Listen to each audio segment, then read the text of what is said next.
ಸಕ್ಕರೆ ಕಾರ್ಖಾನೆಯಲ್ಲಿ ಆಡಳಿತ, MD, ಅಧ್ಯಕ್ಷರಿಂದ ಡಯಾಲಿಸಿಸ್ಗೆ ಹೋಗುವಂಥ ಪೇಷೆಂಟ್ ರೀತಿ ಆಗ್ಬಿಟ್ಟಿದೆ. ದುಡ್ಡು ಯಾವಾಗ ಬರುತ್ತೆ ಆವಾಗ ಜೀವ ಬರೆಸ್ತಾರೆ, ದುಡ್ಡು ಯಾವಾಗ ಇರಲ್ಲ ಜೀವ ಕಳಿಸ್ತಾರೆ. ಆ ರೀತಿಲಿ ದುಡ್ಡು ಮಾಡುವಂಥ ಒಳ್ಳೆ ಯಂತ್ರ ಮಾಡ್ಕೊಂಡಿದ್ದಾರೆ ಸಕ್ಕರೆ ಕಾರ್ಖಾನೆನ. ಯಾರೋ ಒಂದು ವರ್ಷಕ್ಕೆ ಅಪ್ಪಸಾಹೇಬ್ ಪಾಟೀಲ್ 64 ವರ್ಷ ಆಗಿರೋನ್ನ ಲಾಸ್ ಆಗಿ ಕಳೆದ ಬಾರಿ 33 ಕೋಟಿ ಲಾಸ್ ಆಗಿರೋಂಥ ವ್ಯವಸ್ಥಾಪಕ ನಿರ್ದೇಶಕರನ್ನ ಯಾಕೆ ಬೇಕು ಅಂತ ಮಡಿಕತ್ತಾರೆ ಇವರು? ಭ್ರಷ್ಟಾಚಾರ ಮಾಡಲೇಬೇಕು ಅಂತ ಆ ವ್ಯಕ್ತಿನ ಮಡಿಕೋತಾರೆ. 2% ಕಮಿಷನ್ ತಗೊಂಡು ಸೈನ್ ಆಗ್ತಾರ. ನನಗೆ ಗೊತ್ತಿಲ್ಲ ಅದು. ಅಂದರೆ ನೀವು ನೇರ ಆರೋಪ ಮಾಡ್ತಾ ಇದ್ದೀರಿ? ಹೌದು, ಎಲ್ಲರೂ ಕೂಡ ಇದರ ಹಗರಣದಲ್ಲಿ ಶಾಮೀಲಾಗಿದ್ದಾರೆ. 100ಕ್ಕೆ 100 ಸಕ್ಕರೆ ಕಾರ್ಖಾನೆನ ಇವರು ಮಡಿಕೊಂಡಿರೋದು ರಾಜಕಾರಣಿಗಳ ವ್ಯಾಪಾರಕ್ಕೆ. ಎಷ್ಟು ಬೇಕೋ ಲೆಕ್ಕ ಇಲ್ಲದೆ ಇರೋಷ್ಟು ಕೂಡೀಕರಿಸ್ಕೊಳ್ಳೋಂಥ ಆಸ್ತಿ ಸಕ್ಕರೆ ಕಾರ್ಖಾನೆಯಲ್ಲಿದೆ. ಬಂದವರೆಲ್ಲ ಏನು ಮಾಡ್ತಾ ಇದ್ದಾರೆ, ಅದಕ್ಕೆ ಘಾಸಿ ಮಾಡಿ ಎಷ್ಟೆಷ್ಟು ಬೇಕು ಅಂತ ಕಿತ್ಕೊಂಡು ಹೋಗ್ತಾ ಇದ್ದಾರೆ. ಅದು ಉರುಳೋ ಸಮಯ ಬಂದಿದೆ. ಉರುಳೋದ್ರೆ ಈ ರಾಜಕಾರಣಿಗಳಿಗೆ ಆಸ್ತಿಗಳನ್ನ ಈ ಅಣ್ಣ ತಮ್ಮದಿರು ಹಳೆ ಕಾಲದಲ್ಲಿ ಭಾಗ ಮಾಡ್ಕೊತಾರಲ್ಲ, ಹೌದು, ಹಂಗೆ ಭಾಗ ಮಾಡ್ಕೊಳ್ಳೋಕ್ಕೆ ನಿಂತವ್ರೆ. ಕರ್ನಾಟಕ ನ್ಯೂಸ್ ಡಿಜಿಟಲ್ಗೆ ಸ್ವಾಗತ. ನಾನು ನಿಮ್ಮ ಲೋಹಿತ್ ಕುಮಾರ್. ಇವತ್ತು ನಾವು ಚರ್ಚೆ ಮಾಡಬೇಕಾಗಿರುವಂಥ ವಿಚಾರ ಏನಪ್ಪ ಅಂದರೆ, ನಮ್ಮ ಮಂಡ್ಯ ಜಿಲ್ಲೆಯ ಜೀವನಾಡಿಗಳಲ್ಲಿ ಒಂದಾದಂಥ ಮೈಶುಗರ್ ಸಕ್ಕರೆ ಕಾರ್ಖಾನೆಯ ಅಳಿವು ಉಳಿವಿನ ಪ್ರಶ್ನೆ ಹಲವಾರು ವರ್ಷಗಳಿಂದ ಚರ್ಚೆ ಆಗ್ತಾನೆ ಇದೆ, ಮುನ್ನೆಲೆಗೆ ಬರ್ತಾನೆ ಇದೆ. ಆದರೂ ಕೂಡ ಯಾಕೋ ಸರ್ಕಾರ ಆಯ್ತಾ ಗಮನ ಹರಿಸ್ತಾ ಇಲ್ಲ. ತಾವೆಲ್ಲ ನೋಡಿರೋ ಹಾಗೆ ಹಲವಾರು ವರ್ಷಗಳಿಂದ ಮೈಶುಗರ್ ಸಕ್ಕರೆ ಕಾರ್ಖಾನೆ ಒಂದು ಪಾಳು ಬಿದ್ದ ಕಾರ್ಖಾನೆಯಾಗಿ ಉಳಿದಿದೆ. ಖಾಸಗಿ ಕಾರ್ಖಾನೆಗಳಿಗೆ ಅದು ಯಾವತ್ತೂ ಕೂಡ ಪೈಪೋಟಿಯನ್ನು ಕೊಡಲಿಕ್ಕೆ ಆಗಲಿಲ್ಲ. ಯಾಕೆಂದರೆ ಅಲ್ಲಿರುವ ಆಡಳಿತ ಮಂಡಳಿಯ ದೋಷವೋ, ಸರ್ಕಾರಗಳ ದೋಷವೋ, ಅಥವಾ ಅಲ್ಲಿರ್ತಕ್ಕಂಥ ಅಧ್ಯಕ್ಷರ ಅಥವಾ ಅಲ್ಲಿರ್ತಕ್ಕಂಥ ಅಧಿಕಾರಿಗಳ ದೋಷವೋ ಗೊತ್ತಿಲ್ಲ. ನಮ್ಮ ಮಂಡ್ಯ ಜಿಲ್ಲೆಯ ಶಾಪವೋ ಗೊತ್ತಿಲ್ಲ. ನಮ್ಮ ರೈತಾಪಿ ವರ್ಗಕ್ಕೆ ದೊಡ್ಡ ಶಾಪವಾಗಿ ಪರಿಗಣಿಸಿದೆ. ಇವತ್ತು ನಮ್ಮ ಈ ಸಕ್ಕರೆ ಕಾರ್ಖಾನೆ, ಮೈಶುಗರ್ ಸಕ್ಕರೆ ಕಾರ್ಖಾನೆ ಇವತ್ತು ಕೂಡ ನಷ್ಟದಲ್ಲಿ ನರಳ್ತಾ ಇದೆ. ಅದರ ಬಗ್ಗೆ ಒಂದು ಸಂಕ್ಷಿಪ್ತವಾದಂಥ ಒಂದು ಎಪಿಸೋಡನ್ನು ನಾವು ಇವತ್ತು ಮಾಡ್ತಾ ಇದ್ದೀವಿ. ಇವತ್ತಿನ ನಮ್ಮ ಈ ಮೈಶುಗರ್ ಸಂಬಂಧಪಟ್ಟಂಥ ಚರ್ಚೆಯಲ್ಲಿ ನಮ್ಮೊಟ್ಟಿಗಿದ್ದಾರೆ ಶಿವಕುಮಾರ್ ಅವರು, ಮಾಜಿ ನಗರಸಭಾ ಸದಸ್ಯರು. ಸರ್, ತಮಗೆ ಕಾರ್ಯಕ್ರಮಕ್ಕೆ ಸ್ವಾಗತ. ಮೈಶುಗರ್ ಚರ್ಚೆ ಮುನ್ನೆಲೆಗೆ ಬಂದಾಗಿಂದ ತಾವು ಹಲವಾರು ಬಾರಿ RTI ಮುಖಾಂತರ ಪ್ರಶ್ನೆ ಮಾಡೋದಾಗಿರ್ಬೋದು, ಹಾಗೆ ಹಲವಾರು ಥರ ನೀವು ಕ್ವಶನ್ಗಳನ್ನ ಮಾಡಿದ್ದೀರಿ. ಈಗ ತಮ್ಮ ಹತ್ರ ಇರ್ತಕ್ಕಂಥ ಮಾಹಿತಿ ಪ್ರಕಾರ ಹೇಗೆ ನಮ್ಮ ಮೈಶುಗರ್ ನಷ್ಟದಲ್ಲಿದೆ ಅಂತ ಹೇಳ್ಕೊಡ್ತೀರಾ? ಈಗ ಪ್ರಥಮವಾಗಿ 16ನೇ ತಾರೀಕಿಂದ ಆರಂಭವಾಗಿದೆ ಸಕ್ಕರೆ ಕಾರ್ಖಾನೆ. ಓಕೆ, ಸಕ್ಕರೆ ಕಾರ್ಖಾನೆ ಆರಂಭ ಆಗಿದೆ. ಇವತ್ತಾಗಲೇ 22ನೇ ತಾರೀಕು. 22ನೇ ತಾರೀಕು ಅಂದರೆ 6 ದಿವಸ ಕಳೆದಿದೆ. 6 ದಿವಸದಲ್ಲಿ ಆರಂಭ ಆಗಿ ಕನಿಷ್ಠ 3 ದಿವಸನೂ ರನ್ ಆಗಿಲ್ಲ. ಅದು ಪೂರ್ಣ ಪ್ರಮಾಣವಾಗಿ ರನ್ ಆಗಿದೆ. ಕಾರ್ಖಾನೆ ಉದ್ದೇಶ ಇಷ್ಟೇ. ಏನಾಗಿದೆ ಅಂದರೆ, ಸಕ್ಕರೆ ಕಾರ್ಖಾನೆ, ಇವಾಗಿನ ಸಕ್ಕರೆ ಕಾರ್ಖಾನೆಯಲ್ಲಿ ಆಡಳಿತ, MD, ಅಧ್ಯಕ್ಷರಿಂದ ಈ ಡಯಾಲಿಸಿಸ್ಗೆ ಹೋಗುವಂಥ ಪೇಷೆಂಟ್ ರೀತಿ ಆಗ್ಬಿಟ್ಟಿದೆ. ಓಡಾಡಬೇಕು ಅಂದರೆ ಐಸಿಯುಗೆ ಅಡ್ಮಿಟ್ ಆಗಬೇಕು, ತುರ್ತು ನಿಗಾ ಘಟಕದಲ್ಲಿದೆ ಅನ್ನೋ ಸಿಚುವೇಷನಲ್ಲಿ ಇದೆ. ಈಗ 3 ದಿವಸ, 6 ದಿವಸಕ್ಕೆ 3 ದಿವಸ ರನ್ ಆಗುತ್ತೆ, 3 ದಿವಸ ಹಾಫ್ ಆಗುತ್ತೆ. ಈ ವ್ಯವಸ್ಥೆಯಲ್ಲಿ ಆದಷ್ಟು ನಿಧಾನಗತಿಯಾಗಿ, ಮಂದಗತಿಯಾಗಿ ಅದನ್ನು ಆರಂಭ ಮಾಡ್ಕೊ ಬರ್ತಾ ಇರ್ತಾರೆ. ಅದ್ರ ಉದ್ದೇಶ ಏನು ಅಂದರೆ, ಸರ್ಕಾರಕ್ಕೆ 25 ಕೋಟಿ ಅನುದಾನ ಕೇಳಿದ್ದಾರೆ. ಆ ಅನುದಾನ ಬರೋವರೆಗೂ ಮಾತ್ರ ಸಕ್ಕರೆ ಕಾರ್ಖಾನೆ ಆರಂಭ ಆಗಿರ್ತದೆ.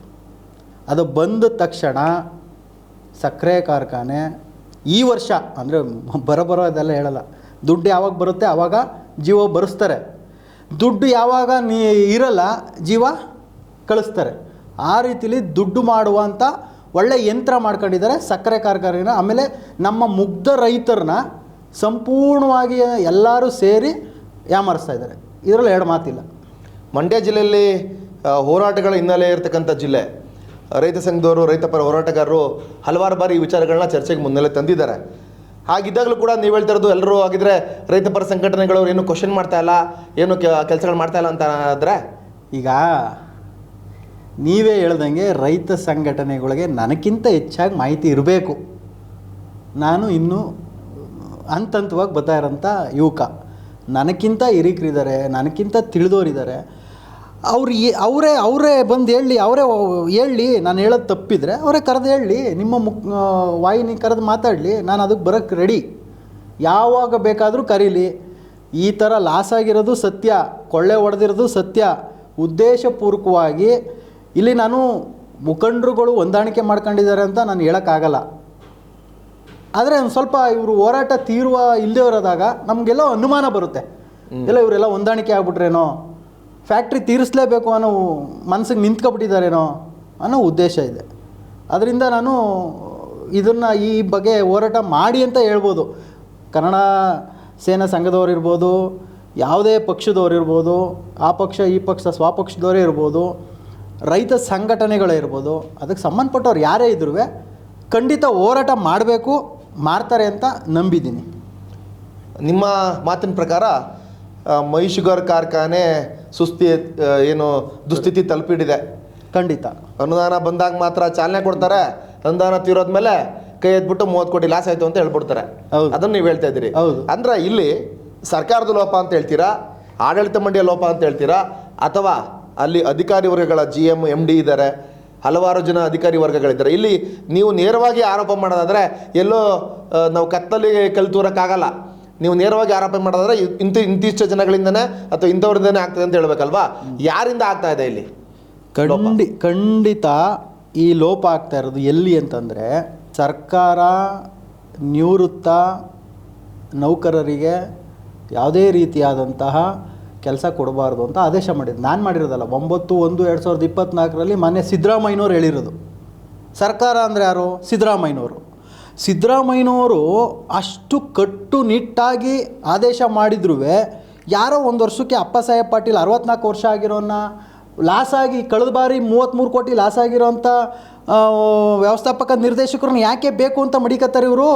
ಭ್ರಷ್ಟಾಚಾರ ಮಾಡಲೇಬೇಕು ಅಂತ ಆ ವ್ಯಕ್ತಿನ ಮಡಿಕೋತಾರೆ. ಆ ವ್ಯಕ್ತಿಗೆ ಜಿಲ್ಲಾಧಿಕಾರಿಗಳೇ ಖುದ್ದು ಲೆಟ್ರ್ ಬರೆದು ಈ ಮಾಜಿ ನಗರಸಭಾ ಸದಸ್ಯರು ಮಾಡಿರೋ ಆರೋಪಕ್ಕೆ ವಿವರಣೆ ಕೊಡಿ ಅಂದರೆ ಈವರೆಗೂ ಕೊಟ್ಟಿಲ್ಲ. ಇಂಥ ಒಂದು ಲೆಟ್ರಿಗೆ ಉತ್ತರ ಕೊಡದೇ ಇರೋಂಥ ವ್ಯಕ್ತಿ ಸಕ್ಕರೆ ಕಾರ್ಖಾನೆನ ಉದ್ಧಾರ ಮಾಡ್ತಾರೆ ಅನ್ನೋದು ಅನುಮಾನ. ಈ ಮೊದಲನೇದಾಗಿ GM ಬರ್ತಾರೆ, ಅಧ್ಯಕ್ಷರು ಬರ್ತಾರೆ, ಆಡಳಿತ ಅಧಿಕಾರಿ ಬರ್ತಾರೆ, ಸಂಬಂಧಪಟ್ಟಂಥ ಎಲ್ಲ ಮುಖ್ಯ ಆಡಳಿತ ಅಧಿಕಾರಿಗಳು ಬರ್ತಾರೆ. ಅಲ್ಲಿ ಒಂದು ನಿರ್ದೇಶಕರು ಇರ್ತಾರೆ, ಹೌದು, 12 ಜನ ಸಚಿವರು ಇರ್ತಾರೆ, ಅಧ್ಯಕ್ಷರಿರ್ತಾರೆ, ಆಯೋಗದ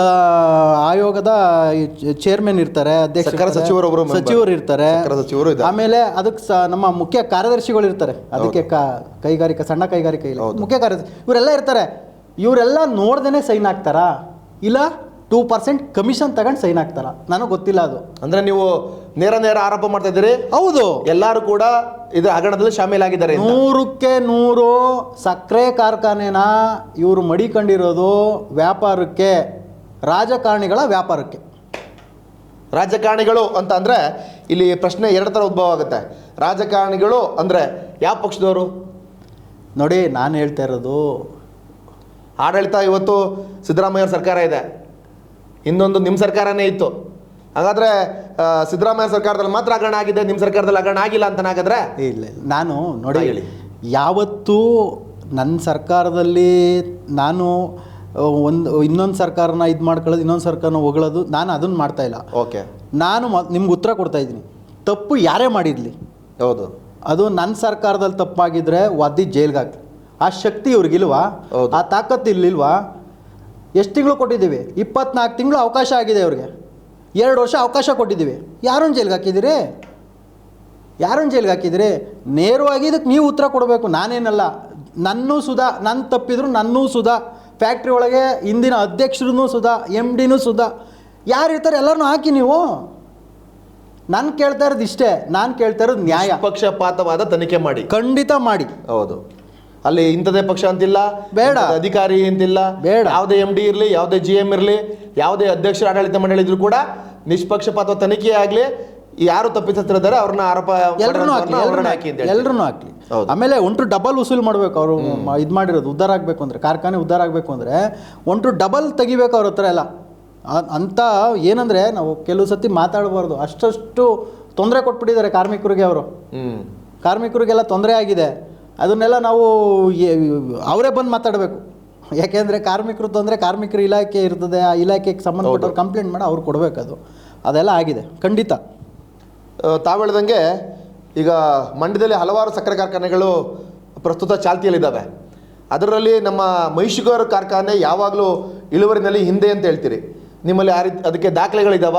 ಯಾವ ರೀತಿ ಇಳುವರಿಯಲ್ಲಿ ಹಿಂದೆ ಇದೆ ಅಂತ ಹೇಳ್ತೀರಾ ನೀವು? ಖಂಡಿತ ನೋಡಿ, ನಾನು ದಾಖಲೆ ಇಲ್ಲದೆ ನಾನು ಯಾಕೆ ನಿಮ್ಮ ಚಾನಲ್ಗೆ ಬರಲಿ?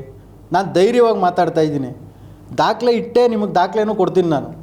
ಕಳೆದ 11-24ನೇ ತಾರೀಕು 11 ತಿಂಗಳು 2020ನೇ ಇಸ್ವಿ 24ನೇ ಇಸ್ವಿಯಲ್ಲಿ ಎಲ್ಲ ಇಡೀ ಆಲ್ ಓವರ್ ಕರ್ನಾಟಕ ಏನೇನು ಇಳುವರಿ ಬಂದಿದೆ ಅದನ್ನೊಂದು ಗೈಡ್ಲೈನ್ಸು ಮಾಡ್ತಾರೆ. ಓಕೆ, ಅದರಲ್ಲಿ ಹೇಳಿರೋದು ಕಮ್ಮಿ ಅಂದರೆ ನಮ್ಮ ಸಕ್ಕರೆ ಕಾರ್ಖಾನೆನೇ. ಎಷ್ಟಿದೆ ಇಳುವರಿ ಮೈಶುಗರ್ದು? 6.5. ಬೇರೆವೆಲ್ಲ 9.5, 10 ಈ ಥರ ಇದೆ. ಈಗ ಇಡೀ ಕರ್ನಾಟಕಕ್ಕೆ ಮಾದರಿಯಾದಂಥ ವ್ಯಕ್ತಿ, ಕರ್ನಾಟಕಕ್ಕೆ ಮಾದರಿಯಾದಂಥ ಕಾರ್ಖಾನೆ ಇಳುವರಿಲಿ ಕಮ್ಮಿ ಬತ್ತು ಅಂದರೆ ಹೊಣೆ ಯಾರು? ಇರೋರು ಜವಾಬ್ದಾರಿ ಈಗ ಅಲ್ಲಿರೋರು ಅದಕ್ಕೆ ಉತ್ತರ ಕೊಡಬೇಕಲ್ವ, ಏನಕ್ಕೆ ಬತ್ತು ಅಂತ. ಅದನ್ನು ನಾನು ಹೋಗಿ ರೈತ ಸಂಘಕ್ಕೆ ಹೋಗಿ ದಯಮಾಡಿ ನೀವು ಹೋಗಿ ಕೇಳಿ ಅಂತ ಹೇಳೋಕ್ಕಾಗಲ್ಲ. ಅವ್ರು ಕೇಳಬೇಕು. ಅವ್ರು ಕೇಳದೆ ಇರೋದಕ್ಕೆ ನಾವು ಬಂದಿರೋದು. ಅವ್ರು ನಾಳೆನೇ ಹೋಗಿ ಕೇಳಲಿ, ನಮ್ಗೆ ಯಾಕೆ ಇದೆಲ್ಲ? ಹೌದು, ಖಂಡಿತ ಜವಾಬ್ದಾರಿತ ಸ್ಥಾನದಲ್ಲಿರೋರು ಕ್ವಶನ್ ಮಾಡ್ತಾ ಇಲ್ಲ ಅಂತ ನೀವು ಹೇಳ್ತೀರಿ. ಕೇಳಲಿ, ಅಪ್ಪಿ ತಪ್ಪಿ ಅವರು ನಮ್ಮ ಹತ್ರ ಏನಾದರೂ ದಾಖಲಾತಿ ಬೇಕು ಅಂದರೆ ನಾನು ಕೊಡ್ತೀನಿ.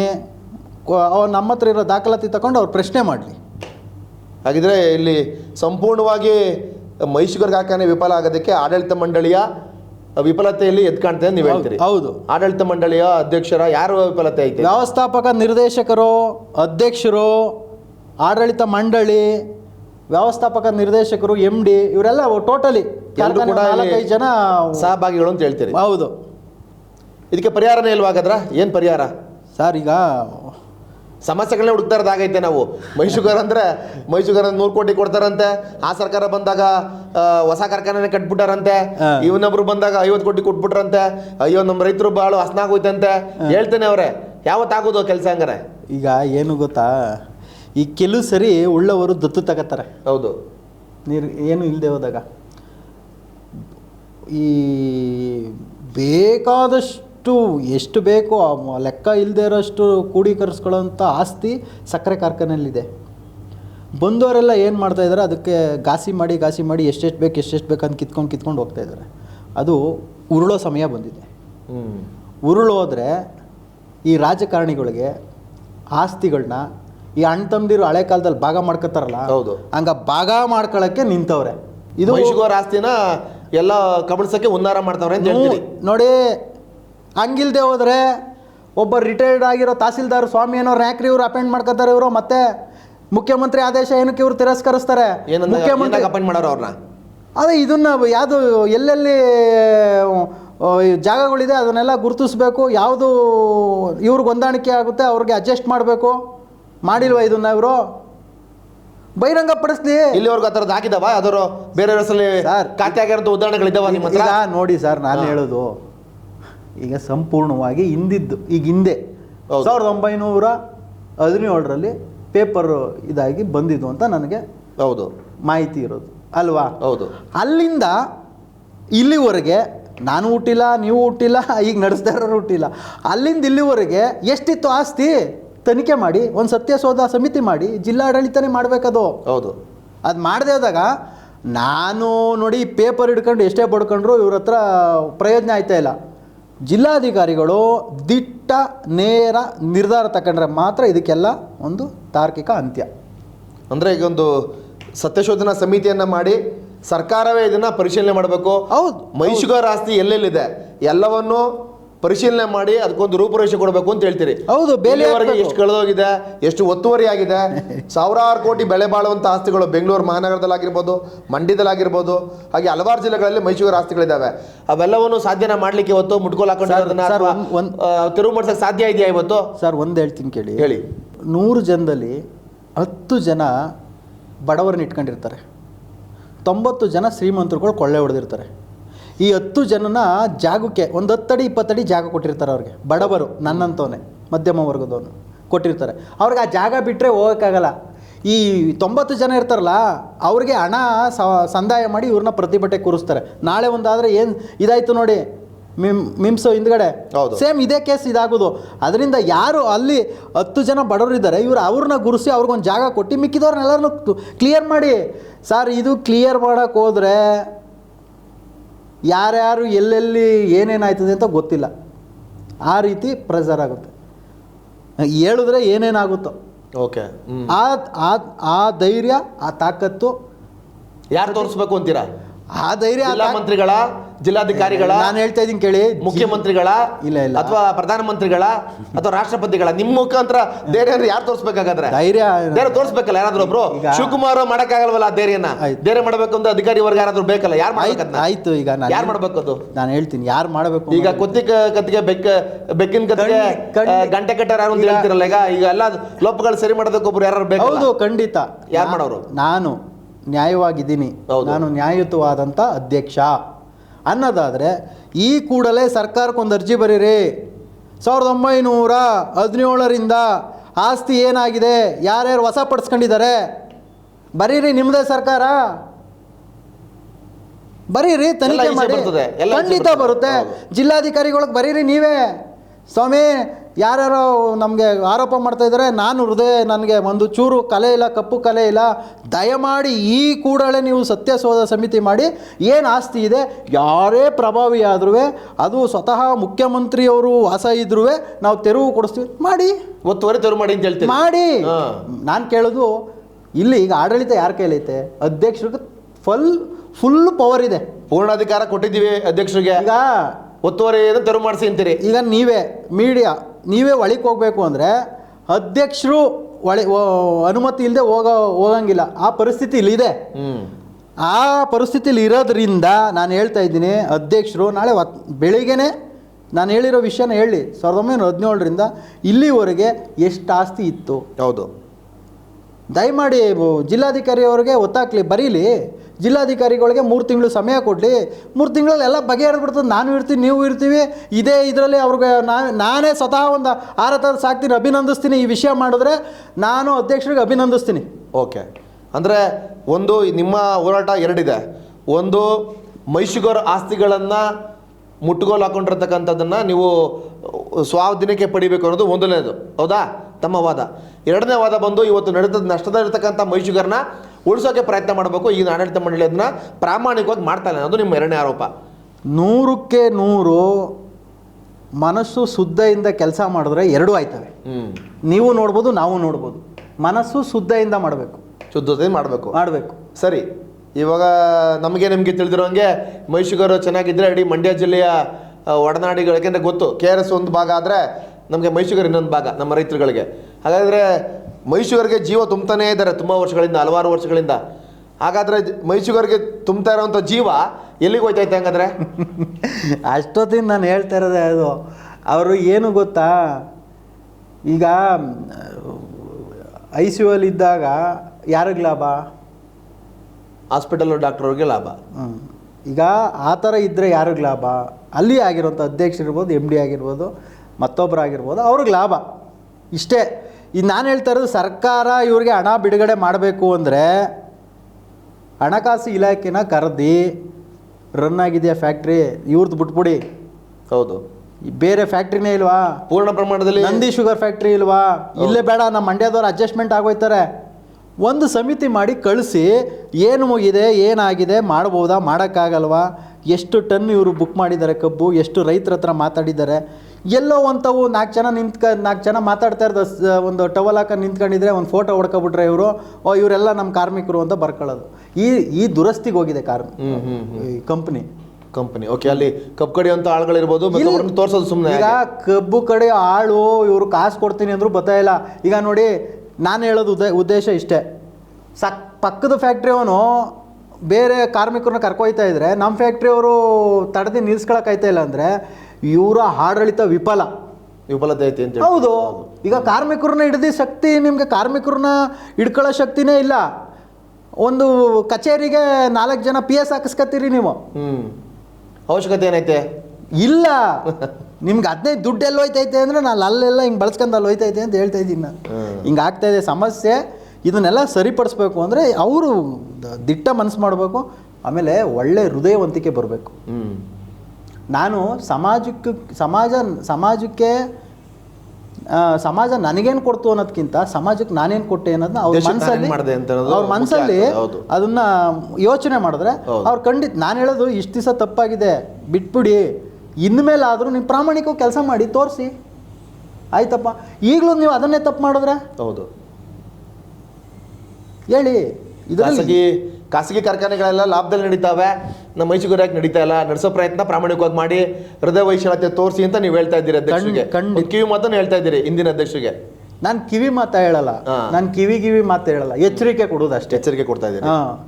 ನಾ ಕಿವಿ ಮಾತು ನಾವೇ ಮುಂದೆ ಕಾರ್ಯರೂಪಕ್ಕೆ ಬರಲಿಲ್ಲ ಅಂದ್ರೆ ನಿಮ್ಮ ಹೋರಾಟ? ಸರ್, ನಾವು ಕಾನೂನಾತ್ಮಕವಾಗಿ ಹೋರಾಟ ಮಾಡ್ತೀವಿ. ಓಕೆ, ಈಗ ಯಾವ ಹಂತದಲ್ಲಿದೆ ನಿಮ್ಮ ಹೋರಾಟ? ಯಾವ ಹಂತದಲ್ಲಿದೆ ಈಗ? ಸರ್ಕಾರದ ಕಾರ್ಯದರ್ಶಿವರೆಗೂ ಹೋಗಿದೆ, ಆಯೋಗಕ್ಕೆ ಹೋಗಿದೆ. ಆಯೋಗದಿಂದ ಸರ್ಕಾರದ ಸರ್ಕಾರದ ವಾಣಿಜ್ಯ ಮತ್ತು ಕೈಗಾರಿಕೆ ಇಲಾಖೆಗೆ ನನ್ನ ಅರ್ಜಿ ವರ್ಗಾಯಿಸಿದ್ದಾರೆ. 11/7 ವರ್ಗಾಯಿಸಿದ್ದಾರೆ. ಓಕೆ, ಅಂದರೆ ಈ ಥರ ಆಗಿದೆ, ಕ್ರಮ ವಹಿಸಿ ಇದ್ರ ಬಗ್ಗೆ ಮಾಹಿತಿ ಕೊಡಿ, ವರದಿ ಕೊಡೋದು ಅಂತ. ಹೌದೌದು, ಹೋಗಿದೆ. ನಾನು ಹಂತವಾಗಿ ಹೋರಾಟ ಕೊಡ್ತಾ ಇರೋದು, ನಾನು ಎಲ್ಲೋ ಇಲ್ಲಿ ಇಲ್ಲ. ನಾವು ಏನಂದ್ರೆ ಯಾವುದೇ ಆದ್ರೂ ಒಂದೊಂದು ಕಚೇರಿಗೆ ಹಂತ ಇರ್ತದೆ. ಹೌದು, ಆ ಹಂತದಲ್ಲೇ ನಾವು ಇದು ಮಾಡಬೇಕು. ಈಗ ನಗರಸಭೆಗಾದ್ರೆ ನಗರಸಭೆ ಕೊಡಬೇಕು, ಅಲ್ಲಾಗಿಲ್ಲ ಅಂದರೆ DC ಕೊಡಬೇಕು, ಅಲ್ಲಾಗಿಲ್ಲ ಅಂದರೆ ಮುಂದಕ್ಕೆ ಹೋಗ್ಬೇಕು ಅಲ್ವಾ? ನಾವು ಏಕ್ತಮ್ಮ ಅಲ್ಲಿಗೆ ಹೋಗೋಕ್ಕಾಗಲ್ಲ, ಪ್ರಶ್ನೆ ಮಾಡೋಕ್ಕಾಗಲ್ಲ. ಅದರಿಂದ ಹಂತವಾಗಿ ಈಗ ನಾವು ಏನು ಕರ್ನಾಟಕ ಕಾರ್ಯದರ್ಶಿ ವಾಣಿಜ್ಯ ಮತ್ತು ಕೈಗಾರಿಕೆ ಇಲಾಖೆ ಅಲ್ಲಿವರೆಗೂ ಹೋಗಿದೆ. ಓಕೆ, ನಾವು ಹೇಳ್ತಾ ಇರೋದು ಏನಂದರೆ, ಇಷ್ಟೆಲ್ಲ ಆಯ್ತಾ ಇದ್ರೂ ಇಂಟೆಲಿಜೆಂಟ್ ರಿಪೋರ್ಟು ಏನು ಹೋಗ್ತಾ ಇದೆ? ಹೌದು, ಕಣ್ಣಿಲ್ವಾ, ಕಿವಿ ಇಲ್ವಾ, ಬಾಯಿ ಇಲ್ವಾ? ಅವ್ರಿಗೆ ಕೊಡಿ ರಿಪೋರ್ಟು. ರೀ ಸ್ವಾಮಿ, ಈ ಥರ ಆಗ್ತಾಯಿದೆ, ಅಳಬ್ರು ನೀವು ಯಾಕ್ರಿ ಹಿಂದನ್ನು ತೋರಿಸ್ತೀರಿ? ಹಿಂದೆ ಕಳ್ತನ ಮಾಡೋದ ಅಂತ ಮುಂದಿಂದ ಯಾಕೆ ತೋರಿಸ್ತೀರಿ? ನೀವು ನಿಮ್ದು ಹೇಳಿ. ನೀವು ಹಿಂದಿಂದ ಏನೇನು ಮಾಡ್ತಾವ್ರೆ, ಹಿಂದ್ರು ನಾವು ಒದ್ದೊಳಗೆ ಹಾಕಿ ನಿಮಗೆ ಕೊಟ್ಟವ್ರ ಅಧಿಕಾರ, ನೀವು ಒದ್ದೊಳಗೆ ಹಾಕಿ ಕಾರ್ಖಾನೆ ಸುಸ್ಥಿತಿಲಿ ಮಾಡಿ. ನಾನು ಹೇಳ್ತಾ ಇರೋದು, ನೀವು ಕಾರ್ಖಾನೆಯಿಂದ ಕೋಟ್ಯಾಂತರ ರೂಪಾಯಿ ಲಾಭ ತರಬೇಡಿ. ಅಟ್ಲೀಸ್ಟು ನೀವು ಸರ್ಕಾರ ತಾವು ಮನವಿ ದುಡ್ಡು ಕೊಡಿ ಅಂತ ಹೋಯ್ತಿರಲ್ಲ, ಅದನ್ನ ನಿಲ್ಲಿಸಿ, ಅದನ್ನ ನಿಲ್ಲಿಸ್ಬಿಟ್ಟು ನಡೆಸೋ ಥರ ಆ್ಯಕ್ಟ್ ಮಾಡಿ, ನೀವು ನಟನೆ ಮಾಡಿ ಆ ದುಡ್ಡು ತರದ ನಿಲ್ಲಿಸ್ಬಿಡಿ ಮೊದಲು. ಇದನ್ನು ಯಾರು ಹೇಳ್ಕೊಡ್ತಾರೆ ನನಗೆ ಗೊತ್ತಿಲ್ಲ. ಇದನ್ನ ಯಾರೇ ಬಂದರೂ ಇದೇ ರಾಗ ಆಗ್ಬಿಟ್ಟೈತೆ ನಮಗೆ.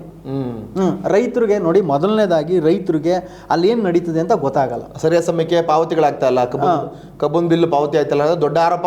ತುಂಬಾ ಆದ್ರೂ ಕೂಡ ಕಬ್ಬನ್ ಬಿಲ್ ಬರೋದಿಲ್ಲ ಅಂತ. ಇದೇ ಜಿಲ್ಲಾಧಿಕಾರಿಗಳಿಗೆ ಒಬ್ಬ ರೈತ ನಾನು ಆತ್ಮಹತ್ಯೆ ಮಾಡ್ಕೊಬಿಡ್ತೀನಿ, ನಾನು ದುಡ್ಡು ಬರಲಿಲ್ಲ ಅಂದ್ರೆ ಅಂತ ಒಂದು ಲೆಟರ್ನು ಕೊಟ್ಟವನೆ. ಅದು ನನ್ನ ಹತ್ರ ಬಂದಿದ್ರು, ಈಗಲೂ ಕೂಡ ಪೇಮೆಂಟ್ಗಳು ಆಗ್ತಾ ಇಲ್ಲ. ಅದು ಏನಾಯ್ತು? ಈಗ ನಾವೇನು ಕೊಟ್ಟಿರ್ತಾರೆ, ಹೌದು, ನಾವು ಅವ್ರಿಗೆ ಮಾಡ್ರಪ್ಪ, ಒಳ್ಳೇದು ಮಾಡ್ರಪ್ಪ ಅಂತ ಹೇಳಿರ್ತೀವಿ. ಅದೇನೇನಾಗುತ್ತೆ ಅಂತ ಗೊತ್ತಾಗೋದೇ ಇಲ್ಲ. ನಾವು ನೋಡಿ, ಜಿಲ್ಲಾಧಿಕಾರಿಗಳಿಗೆ ನಮ್ಮ ಮುಂದೆ ಕೊಡೋವಂಥ ಸಮಸ್ಯೆಗಳು ಬರೋಂಥದ್ದನ್ನ ಪ್ರತಿದಿನ ನಾನು ಅವರಿಗೆ ಏನು ಸಮಸ್ಯೆ ಬಂದರೂ ನಾನು ತಲುಪಿಸ್ತೀನಿ. ಯಾರ್ಯಾರಿಗೆ ತಲುಪಿಸ್ಬೇಕು, ಮೊದಲು ಯಾರಿಗೆ ತಲುಪಿಸ್ಬೇಕು, ಅವ್ರು 7 ದಿವಸದಲ್ಲಿ ಯಾರು ಕೆಲಸ ಮಾಡಿಲ್ಲ ಅಂದರೆ ಇನ್ನು 15 ದಿವಸಕ್ಕೆ ಯಾರಿಗೆ ಕಳಿಸ್ಬೇಕು ಹಂತವಾಗಿ ನಾನು ತಲುಪಿಸ್ತೀನಿ. ನನಗೆ ಯಾವ್ದು ಸಮಸ್ಯೆ ಅನ್ನಿಸ್ತದೆ ಅದನ್ನ ಮಾಡ್ತಾ, ಸಾರ್ವಜನಿಕವಾಗಿ ಯಾವ ಸಮಸ್ಯೆ ಅಂತ ಮಾಡ್ತಾ ಎಲ್ಲನೂ ತಲುಪಿಸೋ ಕೆಲಸ ಮಾಡ್ತೀವಿ. ಈಗ ಮೈಸೂರು ಹೋರಾಟ ಕೂಡ ಮುಂದುವರಿಸ್ತೀರಿ. ಇದು ತಾವು ಹೇಳಿದಂಗೆ ಕರ್ನಾಟಕ ಮುಖ್ಯ ಕಾರ್ಯದರ್ಶಿಗಳು, ಕಾರ್ಮಿಕ ಇಲಾಖೆ ಮತ್ತು ಕೈಗಾರಿಕಾ ಇಲಾಖೆಗೆ ತಲುಪಿಸಿದ್ದೀರಿ ಈಗ ಆಲ್ರೆಡಿ. ಖಂಡಿತ ಅಲ್ಲಿಗೆ ನಾನು ತಲುಪಿಸಿರೋದಲ್ಲ, ಆಯೋಗ ಬರ್ದಿದೆ. ಈ ಶಿವಕುಮಾರ್ ಅನ್ನೋರು ಇಷ್ಟು ಆರೋಪ ಮಾಡಿ ಇಷ್ಟೆಲ್ಲ ಸತ್ಯಾಂಶ ದಾಖಲಾತಿ ಕೊಟ್ಟಿದ್ದಾರೆ. ಕ್ರಮ ಯಾಕೆ ಜರುಗಿಸಲ್ಲ ಅಂತ ಕೇಳಿದೆ. ನಾನು ನಿಮ್ಗೆ ಕಾಪಿ ಕೊಡ್ತೀನಿ, ನಿಮ್ಗೆ ಒಂದು ಕಾಪಿ ಬೇಕು ಅಂದ್ರೂ ಕೊಡ್ತೀನಿ. ಇದೇ ಕಾಪಿ ಇದೆ ಇಲ್ಲಿ, ಒಂದು ಪುಟಗಟ್ಲೆ ಇವ್ರದ್ದು ಇಡೀ ಜಾತಕನೇ ಆಗೋಯ್ತದೆ. ಆ ರೀತಿಲಿದೆ, ನಾವು ಕೊಡ್ಬೋದು, ಇವ್ರಿಗೆ ಏನು ಬೇಕಾದರೂ ಇದು ಮಾಡ್ಬೋದು, ಆ ರೀತಿ ಇದೆ. ನಾನು ಕೊಡ್ತೀನಿ. ಏನು ಗೊತ್ತಾ ಸರ್, ಅಚ್ಚುಕಟ್ಟೆಗೆ ಆರಂಭ ಆಗಬೇಕು. ಈ ಮಂಡ್ಯ ಜಿಲ್ಲಾ ಜನತೆಗೆ ಒಂದು ಸಕ್ಕರೆ ಕಾರ್ಖಾನೆ ಅನ್ನೋದು ನಮ್ಮ ಮೊಮ್ಮಕ್ಕಳ ಕಾಲಕ್ಕೂ ಇರಬೇಕು ಅನ್ನೋದು ನನ್ನ ಆಸೆ, ಉಳಿಬೇಕು ಅನ್ನೋದು ಆಸೆ. ಹೌದು, ಖಂಡಿತ ಹೌದು. ಅಂದರೆ ನಿಮ್ಮ ಹೋರಾಟ ಒಂದೇ ಏನಂದರೆ, ಸಕ್ಕರೆ ಕಾರ್ಖಾನೆ 1917ನೇ ಇಸ್ವಿನಲ್ಲಿ ಪ್ರಾರಂಭ ಆಯಿತು. 17-20ನೇ ಇಸ್ವಿಲಿ ಪೇಪರ್ ಆಗಿದ್ದು, ಮತ್ತು ನಮ್ಮ ಸ್ವಾತಂತ್ರ್ಯದ ಪೂರ್ವದಲ್ಲೇ ಪ್ರಾರಂಭ ಆಗಿರ್ತಕ್ಕಂಥ ಒಂದು ಏಷ್ಯಾದ ಪ್ರಪ್ರಥಮ ಸಕ್ಕರೆ ಕಾರ್ಖಾನೆ. ಹೌದು, ಇದು ಮುಂದೆನೂ ಕೂಡ ಉಳಿಬೇಕು, ಮುಂದಿನ ತಲೆಮಾರಿಗೆ ಉಳಿಸುವಂಥ ಪ್ರಯತ್ನ ನಾವು ಪ್ರಾಮಾಣಿಕವಾಗಿ ಮಾಡಬೇಕು ಅನ್ನೋದು ನಿಮ್ಮ ಹೋರಾಟ ಆಗಿದೆ. ಆ ಹೋರಾಟಕ್ಕೆ ಜಯ ಸಿಗಲಿ. ಈ ಹೋರಾಟಗಳನ್ನ ಇನ್ನೂ ಮುಂದುವರಿಸಿ, ಮತ್ತು ಇವತ್ತಿನ ನಮ್ಮ ರೈತಾಪಿ ವರ್ಗಕ್ಕೆ ಒಂದು ಜೀವನಾಡಿಯಾಗಿರ್ತಕ್ಕಂಥ ಮೈಸೂರನ್ನ ಉಳಿಸೋ ಪ್ರಯತ್ನಕ್ಕೆ ನಮ್ಮದು ಕೂಡ ಸಹಕಾರ ಇದೆ, ನಮ್ಮ ವಾಹಿನಿ ಕೂಡ ಅಂಶದಲ್ಲಿ ಇರ್ತದೆ. ಏನು ನಿಮ್ಮ ಹೋರಾಟಗಳು ಮಾಡ್ತಿದ್ದೀರಿ ಅದನ್ನು ಕೂಡ ಮುಂದುವರಿಸಿ ಅಂತ ಹೇಳ್ತಾ ಇಲ್ಲಿಗೆ ನಮ್ಮ ಕಾರ್ಯಕ್ರಮನ ಮುಗಿಸ್ತೀವಿ. ಧನ್ಯವಾದಗಳು. ಶಿವಕುಮಾರ್ ಅವ್ರ ಮೇಲೆ ಮತ್ತೊಂದು ಗಂಭೀರವಾದ ಆರೋಪ ಏನಂದರೆ, ಕಾಂಗ್ರೆಸ್ ಮುಖಂಡರು ತಮ್ಮ ಮೇಲೆ ಡೆಫಮೇಷನ್ ಕೇಸ್ ಹಾಕಿದ್ದಾರೆ. ವಿನಾಕಾರಣ ಕಾಂಗ್ರೆಸ್ ಮುಖಂಡರನ್ನ ನೀವು ದೃಷ್ಟಿಲಿಟ್ಕೊಂಡು ಆರೋಪ ಮಾಡ್ತೀರಿ. ಹಿಂದಿನ ಅಧ್ಯಕ್ಷರನ್ನ ನೀವು ಆರೋಪ ಮಾಡಿದ್ದೀರಿ. ಇದರ ಹಿಂದೆ ನಿಮ್ಮ ಪಕ್ಷದ ಹಿರಿಯರನ್ನು ವರಿಷ್ಠರನ್ನು ಮೆಚ್ಚಿಸುವಂಥ ಕೆಲಸ ಮಾಡ್ತಾಯಿದ್ದೀರಿ. ಹಿಂದೆ ನೀವು ಮಾಜಿ ನಗರಸಭಾ ಸದಸ್ಯರಾಗಿದ್ದಂಥವ್ರು, ಮುಂದೆ ನೀವು ಟಿಕೆಟ್ ಆಕಾಂಕ್ಷಿಗಳು ಕೂಡ ಆ ವಿಚಾರವಾಗಿ ನೀವು ಬೇಕು ಅಂತ ಕಾಂಗ್ರೆಸ್ ಅವ್ರು ತೊಂದರೆ ಕೊಡೋದಕ್ಕೆ, ನಿಮ್ಮ BJP ವರಿಷ್ಠರನ್ನು ಮೆಚ್ಚಿಕೊಳ್ಳೋದಕ್ಕೆ ಈ ರೀತಿ ಹೋರಾಟವನ್ನು ಮಾಡ್ತಾ ಇದ್ದೀರಿ ಅಂತ ಸುದ್ದಿ. ಮತ್ತು ಅದು ಜೊತೆಗೆ ಡೆಫಮೇಷನ್ ಕೇಸ್ ಕೂಡ ಹಾಕಿದ್ದಾರೆ, ಮಾನನಷ್ಟ ಮೊಕದ್ದಮೆ ಕೂಡ ಹೂಡಿದ್ದಾರೆ ಅಂತ ಸುದ್ದಿ. ಈಗ ಈ ವಿಚಾರವಾಗಿ ತಮ್ಮ ಮುಕ್ತವಾದ ಅಭಿಪ್ರಾಯ ಶಿವಕುಮಾರ್ ಅವರೇ? ನೋಡಿ, ಈಗ ಮಾನನಷ್ಟ ಮೊಕದ್ದಮೆ ಕೇಸ್ ಹಾಕಿದ್ರೆ ನೋಟಿಸ್ ನನಗೆ ಬರಬೇಕು ಅಲ್ವಾ? ಹೌದು. ಈವರೆಗೂ ಅವ್ರು ಹೇಳಿರೋ ನೋಟಿಸು ನನಗೆ ತಲುಪಿಲ್ಲ. ಆದರೆ ನೀವು ಕೇಳ್ತಾ ಇದ್ದೀರಾ ಅಂತ ಹೇಳ್ತಾ ಇದ್ದೀನಿ. ನಾನು ಕರ್ನಾಟಕ ಲೋಕಾಯುಕ್ತಕ್ಕೂ ಅರ್ಜಿ ಸಲ್ಲಿಸಿದ್ದೀನಿ. ಅವರು ನೋಟಿಸ್ ಕೊಡಬೇಕು. ಕರ್ನಾಟಕ ಲೋಕಾಯುಕ್ತ, ಈ ಉಪಲೋಕಾಯುಕ್ತರು ಬಂದಿದ್ರಲ್ಲ, ಅವ್ರು ನೋಟಿಸ್ ಕೊಟ್ಟು ನನ್ನೂ ಮತ್ತು ನನ್ನ ಎದುರು ಪಾರ್ಟಿ ಯಾರಿದ್ದಾರೆ ವಿಚಾರಣೆ ಕರೀಬೇಕು. ನಾನು ಕಾಯ್ತಾ ಇದ್ದೀನಿ. ವಿಚಾರಣೆ ಕರೀತಾರೆ ಅಂದಾಗ ಅದು ಇನ್ನೂ ಗಂಭೀರ ವಿಷಯಗಳಿದೆ, ತುಂಬ ಗಂಭೀರವಾದ ವಿಷಯಗಳು ನನ್ನ ಹತ್ರ ಇದೆ. ಅಲ್ಲಿ ಮಾತ್ರ ನಾನು ಹೇಳ್ಬೋದು. ಇಲ್ಲೆಲ್ಲ ನಾನು ಅದನ್ನು ಚರ್ಚೆ ಮಾಡೋಂಗಿಲ್ಲ. ಮುಕ್ತವಾಗಿ ಖಂಡಿತ. ಯಾಕೆಂದರೆ ಕೆಲವೊಂದು ವಿಷಯ ಸೂಕ್ಷ್ಮವಾಗಿದೆ. ಓಕೆ. ಆ ವಿಷಯನ ನಾನು ಅಲ್ಲಿ ಹೇಳಿದ್ಮೇಲೆ ನಾನು ಹೇಳ್ಬೋದು. ಓಕೆ. ಅಲ್ಲಿ ಹೇಳೋಕ್ಕೆ ಮುಂಚೆ ನಾನು ಹೇಳೋಕ್ಕಾಗಲ್ಲ. ಆ ಉದ್ದೇಶದಿಂದ ನಾನು ಕರ್ನಾಟಕ ಲೋಕಾಯುಕ್ತರ ಇದಕ್ಕೂ ದೂರು ಸಲ್ಲಿಸಿದ್ದೀನಿ. ಮುಂದಿನ ದಿವಸದಲ್ಲಿ ಅದು ಏನು ಕಾಲಕ್ರಮೇಣ ನೋಟಿಸ್ ಹೋಗುತ್ತೆ, ಇಬ್ರಿಗೂ ನೋಟಿಸ್ ಹೋಗುತ್ತೆ. ನನ್ನ ಎದುರು ಪಾರ್ಟಿಗೆ ಹೋಗುತ್ತೆ, ನನಗೂ ಹೋಗುತ್ತೆ. ಅದನ್ನು ನಾನು ಮಾಡಿದ್ದೀನಿ. ಆದರೆ ಈವರೆಗೂ ಅವ್ರು ಏನು ಹೇಳಿದ್ರಲ್ಲ, ನನ್ನ ಮೇಲೆ ಮಾನನಷ್ಟ ಮೊಕದ್ದಮೆ ಕೇಸ್ ಹಾಕವ್ರೆ ಅಂತ ನೋಟಿಸ್ ಹೋಗಿದೆ ಅಂತ ಹೇಳಿದ್ರು, 25 ಲಕ್ಷ ಅಂತ ಹೇಳಿದ್ರು, ಏನೇನೋ ಮಾಧ್ಯಮದಲ್ಲಿ ಹೇಳಿದ್ರು. ನನಗೂ ನನ್ನ ಸ್ನೇಹಿತರು ವಿಡಿಯೋ ಶೇರ್ ಮಾಡಿದರು. ನಾನು ಈಗಲೂ ಅವ್ರಿಗೆ ಹೇಳ್ತಾ ಇದ್ದೀನಿ, ನಾನು ತಪ್ಪು ಮಾಡಿದರೆ, ನಿಮ್ಮ ಮಾನ ಹಾನಿ ಮಾಡಿದರೆ, ಆ ಕೇಸ್ ಹಾಕಿದರೆ ಅದಕ್ಕೆ ನಾನು ಸರಿಯಾದ ಉತ್ತರ ನಾನು ಕೊಡ್ತೀನಿ. ಓಕೆ. ಈಗ ನೀವು ತಪ್ಪು ಮಾಡಿರೋದನ್ನೇ ತಪ್ಪು ಅಂತ ಹೇಳಿರೋದು ನಾನು. ಹೌದು. ನಾನೆಲ್ಲೂ ಅಧ್ಯಕ್ಷರನ್ನ ವೈಯಕ್ತಿಕವಾಗಿ ಟೀಕೆ ಮಾಡಿಲ್ವಲ್ಲ. ಅದು ನಿಮ್ಮ ಆರೋಪ ಮಾಡಿದ್ದೀರಿ. ಆದರೂ ಅಲ್ಲಿ ನಡೆದಿರ್ತಕ್ಕಂಥ ಅಕ್ರಮಗಳ ಬಗ್ಗೆ ಆರೋಪ ಮಾಡಿದ್ದೀರಿ. ನಾನು ಬೇರೆಯವ್ರ ಬಗ್ಗೆ ನೀನು ಕಳ್ಳ ಕಣೋ ಆತ ಏನು ಟೀಕೆ ಮಾಡಿಲ್ಲ. ನಾನು ನೋಡಿ ಟೀಕೆ ಮಾಡಿಲ್ಲ ಅಂತ ಹೇಳ್ತೀರಾ? ಮಾಡಿಲ್ಲ.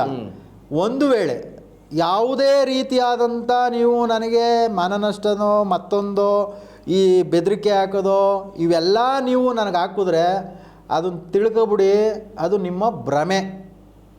ಅವಕ್ಕೆಲ್ಲ ನಾನು ಕ್ಯಾರೆ ಅನ್ನಲ್ಲ. ಆಮೇಲೆ ಇನ್ನೊಂದೇನೆಂದರೆ, ನೀವು ಮೆಚ್ಚೋ ಕೆಲಸ ಅಂತಲ್ಲ. ನಾನು ಸುಮಾರು 2011ರಲ್ಲಿ ನಾನು RSS ಸೇರಿದೆ. RSS ಸೇರುತ್ತವಿಂದ ನಾವು ಸೇವೆ ಮಾಡೋದು ಯಾರನ್ನೂ ಮೆಚ್ಚಕ್ಕಲ್ಲ. ನನಗೆ ಹೇಳ್ಕೊಟ್ಟಿರೋದಲ್ಲಿ RSSಲ್ಲಿ ಕೆಲವೊಂದು ಅಂಶ ಹೇಳ್ಕೊಟ್ಟಿದ್ದಾರೆ. ಯಾವುದೇ ಕೆಲಸ ಮಾಡಬೇಕಾದ್ರೆ ನೀನು ಈ ಆಕಾಂಕ್ಷೆ ಇಟ್ಕೊಂಡು ಕೆಲಸ ಮಾಡೋಂಗಿಲ್ಲ. ಯಾವುದೋ ಒಂದು ಹುದ್ದೆಗೋ ಮತ್ತೊಂದಕ್ಕೋ. ನೀವು ಹೇಳಿರೋದು ಕೇಳ್ತಾ ಇದ್ದೀನಿ. ಸ್ವತಃ ಮಂಡ್ಯದಲ್ಲಿ 38 ಶವ ಸಂಸ್ಕಾರ ಮಾಡಿದ್ದೀವಿ RSSಯಿಂದ. ಎಲ್ಲಾದರೂ RSS ಶವ ಸಂಸ್ಕಾರ ಮಾಡ್ತು ಅಂತ ಯಾವುದಕ್ಕಾರ ಮುಖ್ಯವಾಹಿನಿಗೆ ಬಂದಿದ್ದಾರಾ? ಬಂದಿಲ್ಲ. ಅಲ್ಲಿ ಸೇವೆ ಮಾತ್ರ. ಅದಕ್ಕೆ ನಾನೇ ಇದ್ದೆ, ನಾನೇ ಇದು ಮಾಡಿದ್ದೀನಿ. ಅದರದ್ದು ನಿಮ್ಗೆ ಯಾರಿಗಾರ ವೀಡಿಯೋ ಬೇಕು ಅಂದರೆ ನಾನು ಕೊಡ್ತೀನಿ. ಆದರೆ ನಾವು ಯಾವುದೇ ಫಲಾಪೇಕ್ಷ ಇಲ್ಲದೆ ಕೆಲಸ ಮಾಡೋವಂಥವ್ರು, ಫಲಾಪೇಕ್ಷೆ ಇಲ್ಲದೆ ಮಾಡ್ತಾಯಿದ್ದೀರಿ. ಆ ಥರ ನಾವು ಯಾವುದೇ ಫಲನ ಬೇಡ್ದೇ ನಾವು ಕೆಲಸ ಮಾಡಿ ಸೇವೆ ಮಾಡಬೇಕು. ಭಗವಂತ ಜನಸೇವೆ ಜನಾರ್ದನ ಸೇವೆ ಅಂತ ನಾವು ಯಾವಾಗಲೂ ಜನದ ಪರ. ಈ ನಾಡಿಗೆ ಕಷ್ಟ ಅಂತಂದರೆ RSS ಬರುತ್ತೆ. ಹಂಗೇ ಶುಗರ್ ಫ್ಯಾಕ್ಟ್ರಿ ಕಷ್ಟ ಅಂದರೆ ಈ ಶಿವಕುಮಾರ್ ಬಂದೇ ಬರ್ತಾನೆ ಇರ್ತೀನಿ. ನನ್ನ ಹೋರಾಟ ನಿಲ್ಲಲ್ಲ. ಆಮೇಲೆ ನಾನಿಲ್ಲಿ ನಮ್ಮ ಪಾರ್ಟಿಲಿ ಯಾರನ್ನೂ ಮೆಚ್ಚೋವಂಥ ಕೆಲಸ ಮಾಡೋವಂಥದ್ದು ಏನೂ ಇಲ್ಲ. ಯಾಕೆಂದರೆ ಪಾರ್ಟಿಲಿ ಪ್ರತಿಯೊಬ್ಬರಿಗೂ ಗೊತ್ತು. ನಮ್ಮ ನಾಯಕರು ಇಂದ್ರೇಶ್ ಇದ್ದಾರೆ, ಅಶೋಕ್ ಅವರು ಇದ್ದಾರೆ, ಆಮೇಲೆ ನಮ್ಮ ಸಿದ್ದರಾಮಣ್ಣ ಇದ್ದಾರೆ.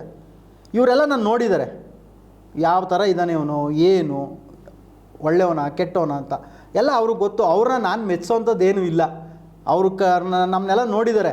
ನಾನೇನು ಬೇಡಿಕೆ ಇಡುವಂಥದ್ದೇನು ಇಲ್ಲ. ಅವ್ರಿಗೆ ಮುಖಸಾಲಿನಲ್ಲಿ ಕೇಳಿಬಂದಂಥ ವಿಚಾರ, ಅದಕ್ಕೆ ಕೇಳಿದೆ. ನಮ್ಮ ಸಿದ್ಧಾಂತ ಏನಿದೆ, ನಮ್ಮ ಸಿದ್ಧಾಂತನೇ. ಸೈದ್ಧಾಂತಿಕವಾಗಿ ಹೋರಾಟ ಮಾಡ್ತೀರಾ? ಮೈಶುಗರ್ ಏನು ನಷ್ಟ ತಾರ್ಕಿಕವಾಗಿ ಒಂದು ಅಂತ್ಯ ಕಾಣಿಸೋವರೆಗೂ ಹೋರಾಟ ನಿಮ್ಮ ಬಿಡೋದಿಲ್ಲ? ಖಂಡಿತ. ನಾನು ಹೇಳ್ತಾ ಇದ್ದೀನಲ್ಲ, ಕಾಂಗ್ರೆಸ್ಸಲ್ಲೂ ನನ್ನ ಒಳ್ಳೆಯ ಸ್ನೇಹಿತರಿದ್ದಾರೆ, ಒಳ್ಳೆಯ ನಗರಸಭಾ ಸದಸ್ಯರಿದ್ದಾರೆ, ಮಾತಾಡ್ತೀವಿ, ಚೆನ್ನಾಗಿದ್ದೀವಿ.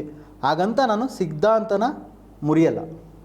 ಸಿದ್ಧಾಂತರ್ಜಕ್ಕೆ ಯಾವುದೇ ಕಾರಣಕ್ಕೂ ಕಾಂಪ್ರಮೈಸ್ ಇಲ್ಲ ಅಂತ ಇಲ್ಲ ಹೇಳ್ತೀರಾ? ಖಂಡಿತ Compromise ಇಲ್ಲ. ನಾನು ಹೋರಾಟದಲ್ಲೂ ಒಪ್ಪಂದ ಮಾಡ್ಕೊಳ್ಳಲ್ಲ, ಈ ನಮ್ಮ ಪಾರ್ಟಿ ವಿಷಯದಲ್ಲೂ ನಾನು ಒಪ್ಪಂದ ಮಾಡ್ಕೊಳ್ಳಲ್ಲ. ನಮ್ಮ ಪಾರ್ಟಿದೇನಿದ್ರು ನಮ್ಮ ಪಾರ್ಟಿ ಒಳಗೆ ಏನು ಕುಂತು ಚರ್ಚೆ ಮಾತಾಡ್ತೀರಿ ಮಾಡ್ತೀರಿ ಅಷ್ಟೇ.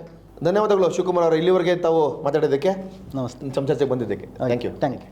ಇಲ್ಲಿವರೆಗೆ ಕರ್ನಾಟಕ ನ್ಯೂಸ್ ಡಿಜಿಟಲ್ನ ಕಾರ್ಯಕ್ರಮವನ್ನು ವೀಕ್ಷಿಸಿದ್ದೀರಿ. ಹಾಗೆ ನಿಮ್ಮ ಸುತ್ತಮುತ್ತ ನಡೆಯುವಂಥ ಯಾವುದೇ ಜನಪರ ಸಮಸ್ಯೆಗಳಿಗೆ, ನಿಮ್ಮ ಮುಖ್ಯವಾಹಿನಿಗೆ ಬರಬೇಕಂತ ಸಮಸ್ಯೆಗಳಿಗೆ ಯಾವುದೇ ದೂರು ದುಮ್ಮಾನಗಳಿದ್ದರೆ ನಮ್ಮ ವಾಹಿನಿಯನ್ನು ಸಂಪರ್ಕಿಸಿ, ಸಬ್ಸ್ಕ್ರೈಬ್ ಮಾಡಿ. ಧನ್ಯವಾದಗಳು.